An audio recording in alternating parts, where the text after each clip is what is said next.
Good morning my dear students, welcome to my YouTube channel Gyanoday Bharti.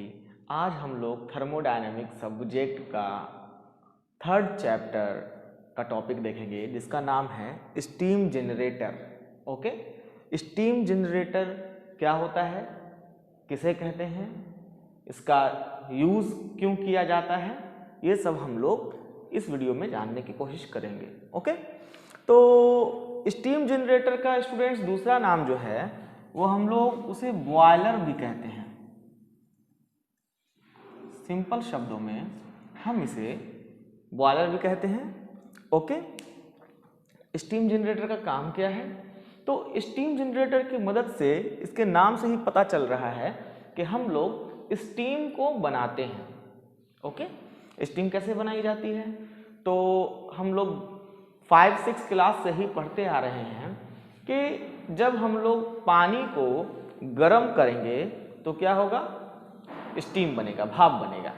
अगर हम लोगों में से किसी ने भी जेम्स वाट जो साइंटिस्ट थे उनकी कहानी सुनी होगी, तो हमने सुना होगा कि जेम्स वाट जब बच्चे थे अपने घर में उन्होंने चावल का बर्तन जो है रखा हुआ था एक चूल्हे पे, जब देखा और थोड़ी देर पे उन्होंने ये देखा कि वो जो उसका ढक्कन है वो भाप की ताकत से हिलने लगा। ओके, तब उन्होंने क्या किया, उन्होंने एक ईंटा उठाया और एक ईंटा जो है उस ढक्कन पे रख दिया और जो ढक्कन है वो कुछ देर के लिए उसका हिलना बंद हो गया। लेकिन कुछ देर के बाद ही फिर से वो ढक्कन जो है वो हिलने लगा। तो उन्होंने एक और ईंटा उठाया और उस ढक्कन पर रख दिया, फिर उसका हिलना बंद हो गया कुछ देर के लिए, लेकिन थोड़ी देर बाद फिर से वो हिलने लगा। तब उन्हें ये महसूस हुआ कि भाप में बहुत ताकत होती है और आगे जा कर के उन्होंने, जब वो बड़े हुए, उन्होंने पढ़ाई की तो उन्होंने स्टीम इंजन की खोज की। ओके, तो भाप की उसी ताकत को यूज करने के लिए हम लोग जो है बॉयलर बनाते हैं या स्टीम जनरेटर बनाते हैं। भाप की उस ताकत का अलग अलग जगह पे उपयोग किया जाता है, जैसे बिजली पैदा करने के लिए थर्मल पावर प्लांट में, न्यूक्लियर पावर प्लांट में। आज के टाइम में तो ट्रेन नहीं चलती है स्टीम वाली, लेकिन आज से अगर हम लोग 20-30 साल पीछे जाएं तो स्टीम इंजन से चलने वाली ट्रेनें भी मौजूद थी और बहुत सारी इंडस्ट्री में भी हम लोग स्टीम के उपयोग से बहुत सारे प्रोसेस करते हैं। टेक्सटाइल इंडस्ट्री में, फूड प्रोसेसिंग इंडस्ट्री में स्टीम का उपयोग अलग अलग जगहों पे देखा जाता है, क्योंकि स्टीम जो है वो अपने साथ हीट एनर्जी भी कैरी करती है, जिसको हम लोग ऊष्मा कहते हैं। और उस हीट एनर्जी को यूज करके टेक्सटाइल इंडस्ट्री में कपड़ों का जो कलर है वो दिया जाता है, उसे सुखाया जाता है। फूड प्रोसेसिंग इंडस्ट्री में ड्राई किया जाता है, मॉइस्चर जो है खाने से निकाला जाता है सुपर हीटेड स्टीम की मदद से, जो कि बिल्कुल ड्राई स्टीम होती है। और थर्मल पावर प्लांट में टरबाइन को घुमाया जाता है। वहीं लोकोमोटिव में, दैट्स मीन्स स्टीम इंजन में, हम लोग पिस्टन को जो है रेसिप्रोकेट करते हैं इस स्टीम की मदद से। स्टूडेंट्स, अब मैंने कहा स्टीम जनरेटर का काम जो है वो स्टीम को बनाना है, तो आप में से बहुत सारे स्टूडेंट्स के दिमाग में ये बात आई होगी कि हम लोग जो घर में हमारे बर्तन हैं वो भी स्टीम बनाता है, वो भी भाप बनाता है, तो वो भी हमारा बॉयलर है, वो भी हमारा स्टीम जनरेटर है ना। साथ ही साथ जो प्रेशर कुकर है वो भी हमारा स्टीम जनरेटर है। नहीं, ये आपकी सोच जो है गलत है, क्योंकि जब स्टीम जनरेटर को बनाया गया इंडस्ट्री में उसके उपयोग के लिए, तो गवर्नमेंट ने, हर देश की गवर्नमेंट ने एक बॉयलर एक्ट पारित किया। ठीक है, जैसे व्हीकल से पॉल्यूशन जो होता है उसके लिए भारत नॉर्म्स हैं, भारत एक्ट बोलते हैं, है ना, या भारत एक्ट बोलते हैं, यूरो नॉर्म्स बोलते हैं। ठीक उसी तरह से बॉयलर जो यूज हो रहा है इंडस्ट्री में, तो सेफ्टी प्रिकॉशन को ध्यान में रखते हुए, उसकी कैपेसिटी को ध्यान में रखते हुए, उसके अंदर कितना प्रेशर बन रहा है उसको ध्यान में रखते हुए, और वो कितना स्टीम जनरेट कर रहा है उसको ध्यान में रखते हुए बॉयलर एक्ट जो है वो बनाया गया। हम लोगों ने पहले वीडियो में बॉयलर के क्लासिफिकेशन देख रखे हैं, जिससे हमें पता चलता है कि कितने प्रकार के बॉयलर मौजूद हैं इंडस्ट्रियल पर्पस के लिए। ओके, तो यहाँ पे हम लोग हर एक चीज को जो स्टीम पैदा करता है उसे स्टीम जनरेटर या बॉयलर नहीं कह सकते हैं। ओके, तो यहाँ पे कुछ क्राइटेरिया है जो मैंने लिख रखा है आप स्टूडेंट्स के लिए। ठीक है, मैंने पहले से इसलिए इसे लिख रखा है क्योंकि आपको आसानी से विजिबल हो वीडियो में। ओके, तो देखिए, एक स्टीम जनरेटर या बॉयलर जो है कब बॉयलर कहलाता है या कब उसे हम बॉयलर मान सकते हैं, उसे बॉयलर की श्रेणी में रख सकते हैं, स्टीम जनरेटर उसे कह सकते हैं, उसके बहुत सारे पैरामीटर्स हैं। ओके, तो सबसे पहला पैरामीटर जो है कि किसी स्टीम जनरेटर या बॉयलर की पानी की कैपेसिटी, जो उसमें पानी कैरी होता है, उसकी कैपेसिटी कम से कम 10 गैलन होनी चाहिए। 10 गैलन, जो कि अगर लीटर में हम लोग उसे लिखते हैं तो ये होता है 37.85 लीटर्स। ओके स्टूडेंट्स, और हम लोग सभी ये जानते हैं कि हमारे घरों में जो प्रेशर कुकर होता है वो 5 लीटर का, 8 लीटर का, अगर हम लोग कम में जाएंगे तो 3 लीटर का, 2 लीटर का, है ना, इस तरह के प्रेशर कुकर होते हैं। बर्तन की भी जो कैपेसिटी है वो लगभग इसी के आसपास होती है। तो पहले ही क्राइटेरिया में हमारा प्रेशर कुकर जो है वो स्टीम जनरेटर की श्रेणी से बाहर हो जाता है। ओके, अब आप लोग कहेंगे कि शादी वगैरह में सर जो बड़े बड़े बर्तन यूज होते हैं, क्या वो स्टीम जनरेटर हो सकते हैं, कहला सकते हैं? तो हमें बाकी क्राइटेरिया भी देखना होगा उसके लिए। और मैं श्योरिटी के साथ कह सकता हूं स्टूडेंट्स कि ये जो हमारा आखिरी क्राइटेरिया है उसमें लगभग जितने भी पात्र हैं, बर्तन हैं जिसमें स्टीम जनरेट होता है, वो सभी फेल हो जाएंगे इस आखिरी क्राइटेरिया में। तो हम लोग ऊपर के 2 क्राइटेरिया और देख लेते हैं, 2 पैरामीटर्स और देख लेते हैं। तो प्रेशर, बॉयलर जो है वो प्रेशर के आधार पर 2 प्रकार के होते हैं। ऐसे कुछ इंजीनियर्स या कुछ बुक में उन्हें 3 प्रकार का भी बताया गया है, एक लो प्रेशर बॉयलर, एक हाई प्रेशर बॉयलर और एक मीडियम प्रेशर बॉयलर। ठीक है, लेकिन मैंने सिर्फ यहाँ पे 2 क्राइटेरिया आपके लिए रखा है। तो लो प्रेशर बॉयलर जो होते हैं उसके अंदर का जो प्रेशर है, जो स्टीम बन रही है, उसकी वजह से प्रेशर क्रिएट होगा। उसी प्रेशर की मदद से तो टरबाइन घूमेगा ना, या उसी प्रेशर की मदद से हमारा पिस्टन मूव करेगा ना, है ना। या जेम्स वॉट ने जो ढक्कन हिलते देखा था वो उसी प्रेशर की वजह से था। ओके, तो जो प्रेशर है लो प्रेशर बॉयलर में वो 8 बार से लेकर के 20 बार तक का होता है, और हाई प्रेशर बॉयलर में 60 बार से लेकर के 140 बार तक का होता है।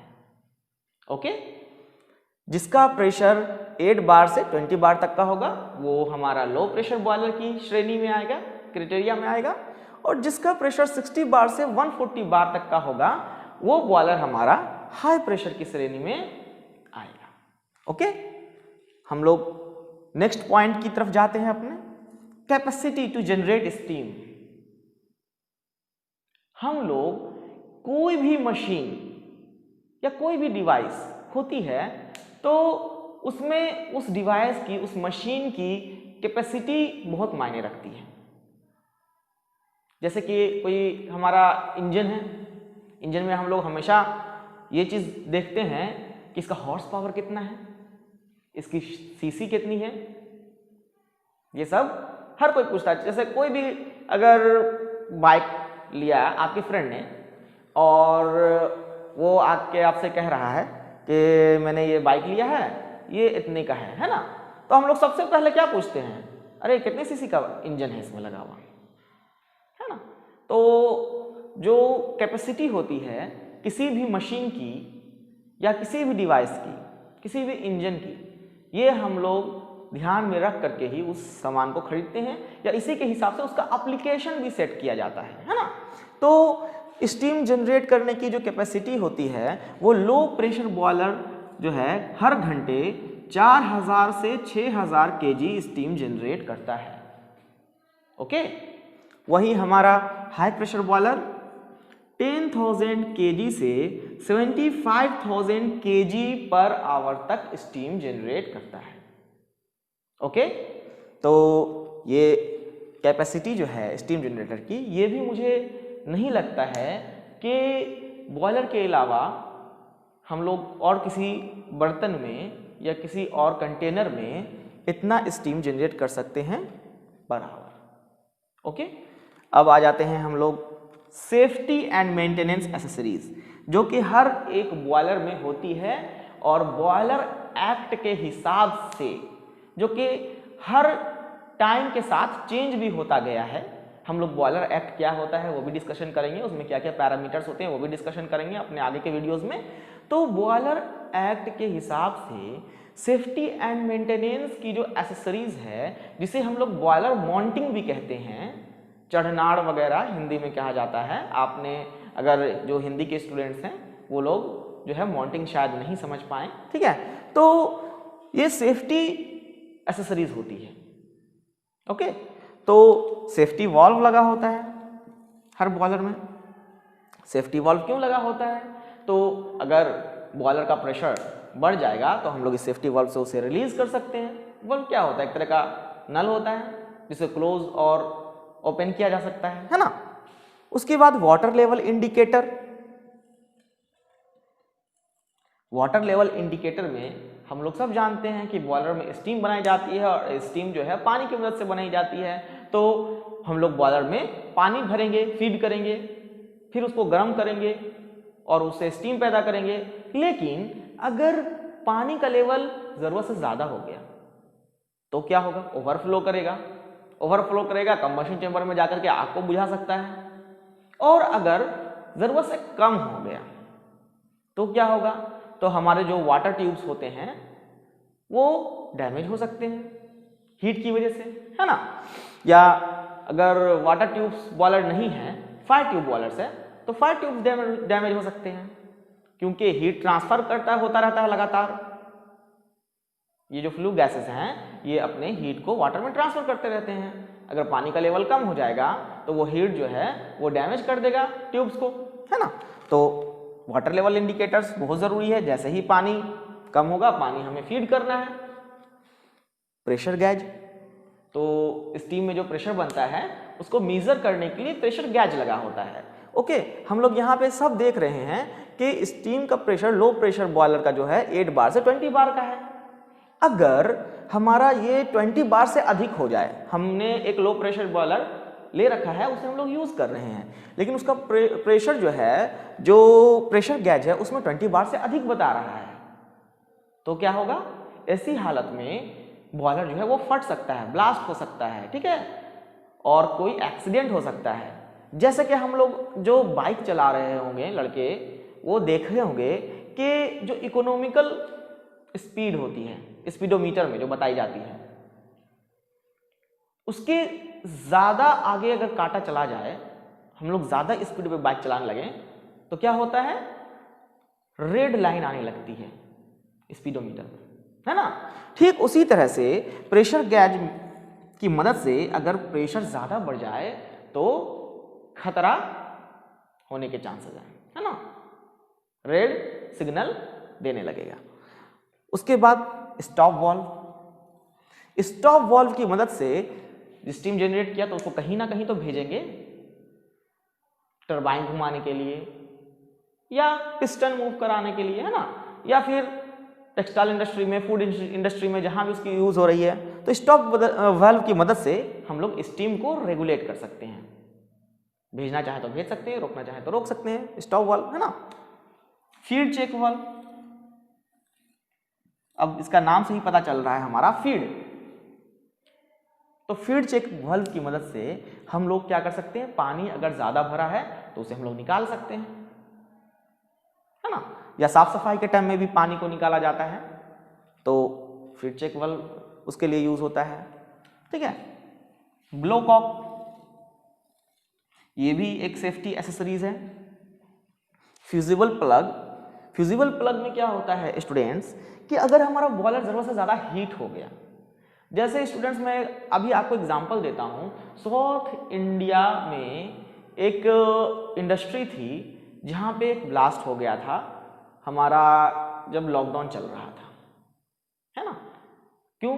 क्योंकि वहां पे वर्कर्स जो थे वो पर्याप्त मात्रा में नहीं थे अवेलेबल। तो क्या हुआ होगा कि रिएक्शन बहुत ज्यादा हो गया होगा, हीट जो है बढ़ गई होगी, जिसकी वजह से ब्लास्ट हो गया होगा। तो स्टूडेंट्स अगर हमारा जैसे वाटर लेवल कम हो जाए, या वाटर लेवल ठीक भी है लेकिन टेम्परेचर अंदर का लगातार बढ़ता जा रहा है, जिससे कि दूसरे पार्ट्स जो है बॉयलर के वो डैमेज हो सकते हैं। ऐसे हालत में फ्यूजिबल प्लग जो है वो फ्यूज हो जाएगा और पानी जो है वो पूरी की पूरी ड्रेन आउट होकर के कंबशन चेंबर में जाकर के कंबशन चेंबर को बुझा देगी। ओके, जैसे कि कंबशन चेंबर में क्या होगा, कोयला होगा। थर्मल पावर प्लांट में कंबशन चेंबर में कोल को यूज किया जाता है एज ए फ्यूल, तो पानी वहां चली जाएगी ड्रेन आउट होकर के और कोयले को बुझा देगी और हमारा बॉयलर बंद हो जाएगा। ऐसा कब होगा, ऐसी स्थिति कब आएगी, अगर वर्कर्स जो है हमारे उन्होंने ध्यान नहीं दिया बॉयलर पे, ऑपरेट सही से नहीं कर रहे हैं, या फिर वो लोग छुट्टी पे गए हुए हैं, या फिर लंच का टाइम है, जो भी है इस तरह का कंडीशन आ सकता है। तो फ्यूजिबल प्लग जो है हमारा वो इस तरह से काम करेगा। अब ये मैन होल जो है स्टूडेंट्स ये सेफ्टी एसेसरीज तो नहीं है लेकिन मेंटेनेंस एसेसरीज में ये आती है। ठीक है। तो जब बॉयलर की साफ सफाई मेंटेनेंस का कार्य होता है, हम लोग तब क्या करते हैं, पानी को पूरा पूरा ड्रेन आउट किया जाता है और जितने भी कंबशन चेंबर में राख एशेस वगैरह होते हैं उन्हें भी हटाया जाता है, सबकी साफ सफाई की जाती है। मैन होल के रास्ते से कोई आदमी कंबशन चेंबर के अंदर जाकर के उसकी साफ सफाई कर सकता है। जितने भी कार्बन डिपोजिट्स जमा हो गए हैं, राख वगैरह एशेस वगैरह जो भी है, उनकी साफ सफाई करने का काम जो है वो मैन होल के रास्ते जाकर के हम लोग कर सकते हैं बॉयलर के अंदर। ओके, तो मेरे हिसाब से इस वीडियो के लिए इतना काफी है ना। अब आगे हम लोग देखेंगे students vertical boiler, Pokhran boiler या सिंपल वर्टिकल बॉयलर का डायग्राम बनाएंगे। ओके, और उसकी कार्य प्रणाली, उसकी वर्किंग जो है उसको हम लोग डिस्कस करेंगे। उसमें ये जितने भी पार्ट्स जो माउंटिंग पार्ट्स हैं उसके बारे में भी डिस्कस करेंगे कि वो कहाँ पे लगा होता है। ओके, और वो किस तरह का बॉयलर है, जैसे कि अगर वर्टिकल बॉयलर है पोखरण बॉयलर तो वो लो प्रेशर बॉयलर है या हाई प्रेशर बॉयलर है, वो फायर ट्यूब बॉयलर है या वाटर ट्यूब बॉयलर है, उसकी कैपेसिटी स्टीम जनरेट करने की कितनी है। ओके, और उसे कहाँ पे यूज़ किया जाता है, कहाँ पे यूज़ करने के लिए वो सुटेबल है। ओके, तो थैंक यू। मेरे वीडियो को लाइक एंड सब्सक्राइब ज़रूर करें।